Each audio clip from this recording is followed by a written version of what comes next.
بسم اللہ الرحمن الرحیم۔ رمضان اور شوال کا چاند دیکھنا رسول اللہ صلی اللہ علیہ وسلم کی سنت ہے۔ آپ صلی اللہ علیہ وسلم ان 2 مہینوں کا چاند بڑے اہتمام کے ساتھ دیکھا کرتے تھے، اس لیے کہ ایک چاند کا تعلق روزوں کے شروع ہونے کے ساتھ ہے اور دوسرے چاند کا تعلق روزوں کے ختم ہونے کے ساتھ ہے۔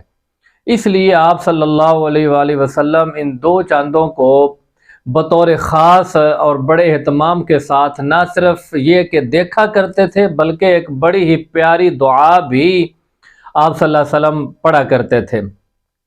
وہ دعا کیا ہے؟ اللہم اہلہ علینا بالیمن، اے اللہ اس چاند کو ہمارے اوپر خیر کے ساتھ طلوع فرما، خیریت کے ساتھ، بھلائی کے ساتھ اس چاند کو ہمارے اوپر طلوع فرما، والایمان، اور ایمان کے ساتھ، بس سلامت والاسلام، اور یا اللہ سلامتی کے ساتھ اور اسلام کے ساتھ اس چاند کو ہمارے اوپر طلوع فرما۔ اور پھر چاند کو مخاطب کر کے فرمایا کرتے تھے ربی و ربک اللہ، اے چاند تیرا رب بھی اور میرا رب بھی، ربی میرا رب بھی، و ربک اور تیرا رب بھی اللہ، یعنی اللہ ہے۔ تو آپ صلی اللہ علیہ وسلم بھی اور صحابہ اکرام بھی ان 2 مہینوں کے چاند کو دیکھنے کا بڑا اہتمام کیا کرتے تھے۔ تو آپ صلی اللہ علیہ وسلم اور صحابہ کی پیروی اور اتباع کے اندر ان 2 مہینوں کا چاند بطور خاص دیکھنا یہ بہت ہی جو ہے وہ سنت ہے اور اجر و ثواب کا کام ہے۔ اگر مطلع صاف ہو، یعنی چاند کے طلوع ہونے کا جو مقام ہے وہ اگر صاف ہو تو پھر تو سب کو دیکھنا چاہیے چاند، اور سب کو یہ فضیلت حاصل کرنی چاہیے اور یہ دعا پڑھ کر جو ہے وہ ثواب حاصل کرنا چاہیے۔ لیکن اگر مطلع غبار آلود ہو، چاند کے طلوع ہونے کی جگہ صاف نہ ہو، آسمان کے اوپر ابر چھائے ہوئے ہوں،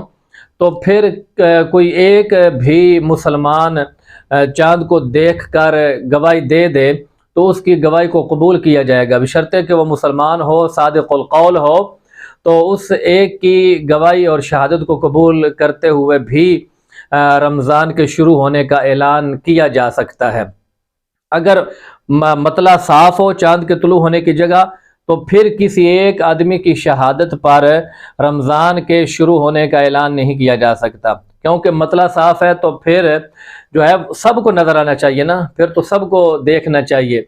ایک کے دیکھنے کا تو پھر مطلب ہی نہیں ہے۔ لیکن اگر مطلع صاف نہیں ہے، طلوع ہونے کی جگہ چاند کی وہ صاف نہیں ہے، ابر آلود ہے، تو پھر کوئی ایک مسلمان، سچا مسلمان گواہی دے کہ میں نے چاند دیکھا ہے،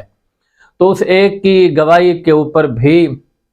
رمضان کے شروع ہونے کا اعلان کیا جا سکتا ہے، کیونکہ پھر یہی سمجھا جائے گا کہ مطلع چونکہ غبار آلود ہے، نظر تو نہیں آ رہا سب کو، لیکن ممکن ہے کوئی بدلی کسی جگہ سے تھوڑی سی سرک گئی ہو، ہٹ گئی ہو، اور وہاں پر اس بندے کی نظر پڑ گئی ہو اور اس کو وہاں سے چاند نظر آ گیا ہو۔ تو بہرحال جس طرح حدیث کے اندر بھی آتا ہے، ابو داؤد، ترمذی، نسائی، ابن ماجہ، ساری حدیث کی کتابوں کے اندر یہ روایت موجود ہے۔ حضرت عبداللہ بن عباس رضی اللہ عنہما راوی ہیں کہ ایک دیہاتی صحابی دوڑتے ہوئے آئے اور آ کر کہنے لگے کہ یا رسول اللہ میں نے چاند کو دیکھا ہے، یعنی رمضان کا چاند۔ تو آپ صلی اللہ علیہ وسلم ان کو جانتے نہیں تھے، تھا تو وہ بندہ مسلمان ہی، لیکن آپ صلی اللہ علیہ وسلم جانتے نہیں تھے، تو آپ نے اس صحابی سے پوچھا کیا تم شہادت دیتے ہو اللہ کے سوا کوئی معبود نہیں؟ تو انہوں نے عرض کی جی یا رسول اللہ میں شہادت دیتا ہوں، اللہ کے سوا کوئی معبود نہیں۔ تو پھر آپ نے اپنی نبوت کے بارے میں اس سے شہادت مانگی کہ گواہی دیتے ہو کہ میں اللہ کا رسول ہوں؟ تو اس نے کہا جی یا رسول اللہ میں یہ بھی گواہی دیتا ہوں کہ آپ اللہ کے رسول ہیں۔ تو بس اتنی شہادت لینے کے بعد جب یقین ہو گیا کہ یہ مسلمان ہے، تو پھر آپ صلی اللہ علیہ وسلم نے حضرت بلال کو حکم دیا کہ اذن فی الناس ان یصوموا غدا، کہ بلال اعلان کر دو کہ ہم صبح روزہ رکھیں گے، یعنی ایک آدمی کی شہادت کو قبول کرتے ہوئے آپ صلی اللہ علیہ وسلم نے رمضان کے شروع ہونے کا اعلان کر دیا۔ لیکن یہ اس وقت ہے جب مطلع غبار آلود ہو۔ تو بہرحال بات کرنے کا مقصد یہ ہے کہ رمضان مبارک کے چاند کو دیکھنا اور اہتمام کے ساتھ دیکھنا اور پھر دعا کا اہتمام کرنا، یہ آپ صلی اللہ علیہ وسلم کی مبارک سنت ہے۔ میں دعا کرتا ہوں کہ اللہ پاک اس چاند کو دیکھنا ہمارے حق میں باعث خیر و برکت بنائے، اور اللہ پاک رمضان کا سارا مہینہ خیر و عافیت، اپنے ایمان اور صحت اور جان کی تندرستی اور سلامتی کے ساتھ سارے مہینے کے روزے رکھنے کی توفیق عطا فرمائے، اور اللہ پاک ہماری اس مہینے میں کی جانے والی عبادت کو اپنی بارگاہ عالیہ کے اندر قبول و منظور فرمائے۔